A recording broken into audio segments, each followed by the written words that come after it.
বাসাতে আসিল, যেদিন থেকে কষ্ট ইনকাম করা শুরু করছি তারপর থেকে ভালো বাসায় থাকি। কে বাবা তুমি এত কি কষ্টে কাম করছাও? অনলাইনে জুয়া খেলছি। হুমুন্দি কয় গিরা? আরে বাবা তোর বাপ মা খুব ভালো থাকবো, খুশি থাকবো, তাও কিছু দে।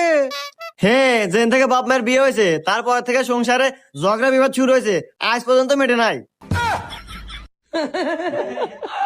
এই বাসা, তোর ছোট ভাই আছে? হে বাবা, আপনি কেবারে জানলেন? আরে বাসা, এই বাবারা সবকিছুই জানে। তোর ছোট ভাই দেখিস একদিন তোর জন্য ভালো কিছু করব, এখন তো কিছু দে। হ্যাঁ, ভালো কাম তো হয়েছে, 2 বাচ্চার মালিক নিয়ে পলাইছে। আরে বাসা তুই চিন্তা করিস না, তোর বউ সারা জীবন তোর পাশে থাকবো, এখন তো কিছু দে। আরে বাবা, ও তো আমার বউ নিয়ে পলাইছে। আরে তোর তো পৃথিবীর বেঁচে থাকার অধিকার নাই, তুই মরতে পারিস না। আরে হুমুদের বাবা, আমি মরবার নাকি যেতেছি, এই সময় তুই সামনে এসে দাঁড়াছু।